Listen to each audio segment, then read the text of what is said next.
तो समन्वय को स्थापित करना क्या कहलाता है? समन्वय को सामंजस्य को स्थापित करना, संतुलन को स्थापित करना समन्वय कहलाता है।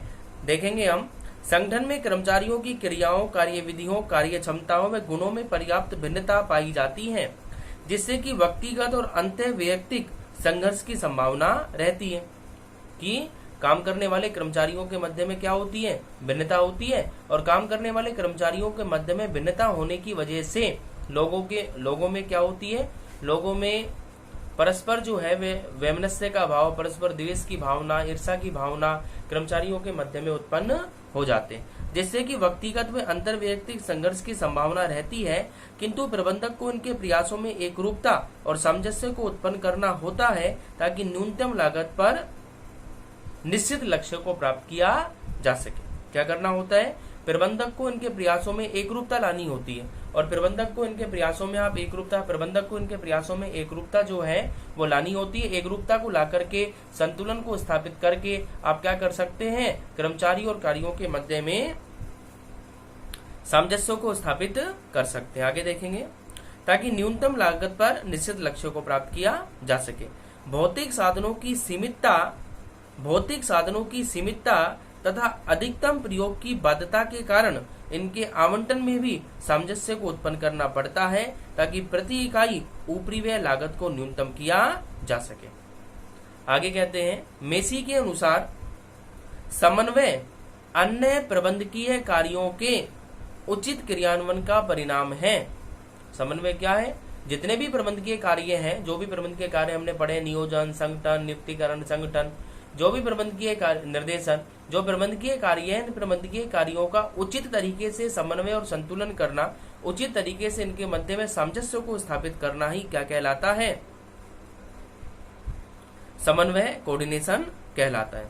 मेसी के अनुसार समन्वय अन्य प्रबंधकीय कार्यों के उचित क्रियान्वयन का परिणाम है। इसलिए कुंटज ओडोलेन ने भी कहा है, कुंटज ओडोलेन ने क्या कहा है? इसलिए कुंटज ओडोलेन ने भी कहा है कि समन्वय प्रबंध का सार है।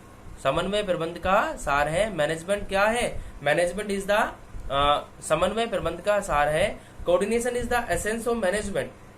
Coordination is the essence of management. It means जो कोऑर्डिनेशन है, जो समन्वय है, वो जितने भी प्रबंधकीय कार्य हैं, उन सारे प्रबंधकीय कार्यों का आधार है। उन सारे प्रबंधकीय कार्यों को आधार प्रदान करता है। बाकी अन्य प्रबंधकीय कार्य संभव इसके बिना पूरे नहीं हो पाते, क्योंकि ये उनके मध्य में सामंजस्य को स्थापित करता है। ठीक है, तो यहाँ पर आपका टॉपिक पूरा हो गया। कौन सा? समन्वय के प्रबंध प्रक्रिया के कार्य और कौन से कार्य? मुख्य कार्य। ठीक है, मुख्य कार्य में आपने 5 कार्य पढ़े। कौन कौन से? पहला नियोजन, दूसरा संगठन, तीसरा निर्देशन, चौथा नियंत्रण और 5वां समन्वय। ठीक है, अब हम आएंगे इसके सेकंड पार्ट, दूसरे भाग पर, जो कि है सहायक कार्यों का, सब्सिडरी फंक्शंस। सब्सिडरी फंक्शंस या सहायक कार्य कौन कौन से हैं? तो सब्सिडरी फंक्शन या सहायक कार्य हैं, पहला नियंत्रण, दूसरा नियुक्तिकरण, तीसरा नवप्रवर्तन या नवाचार, चौथा संप्रेषण और 5वां आता है क्या करना? प्रतिनिधित्व करना, रिप्रेजेंटेशन। ठीक है, तो आप सहायक कार्य पे आ जाएं। सहायक कार्य में पहला कार्य आता है निर्णय। निर्णय का तात्पर्य होता है क्या करना? निर्णय करना। कि विभिन्न प्रकार के, जैसे आप योजना बनाते हैं, तो विभिन्न प्रकार की योजना को बनाने के लिए भी आपको क्या करना पड़ता है? निर्णय करना पड़ता है।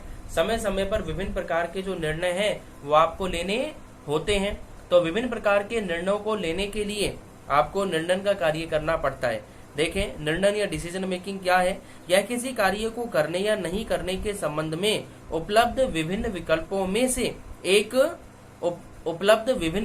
में से किसी एक श्रेष्ठ विकल्प के चयन की प्रक्रिया है। यह एक ऐसी बौद्धिक प्रक्रिया है, इसके द्वारा किसी समस्या के समाधान या उद्देश्य की प्राप्ति के लिए कुछ संभावित विकल्पों में से एक उपयुक्त विकल्प का चयन किया जाता है। प्रबंधकों को प्रत्येक क्षण महत्वपूर्ण निर्णय लेने होते हैं, जो संगठन के कार्यों व कार्यप्रणाली को प्रभावित करते हैं।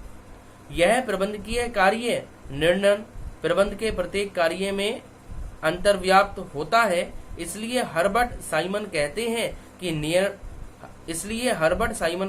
हैं कि निर्णय और प्रबंध दोनों क्या हैं? समानार्थक है। समानार्थक क्यों है? क्योंकि प्रबंध का कार्य बिना निर्णय के संभव नहीं हो पाता है। इसलिए।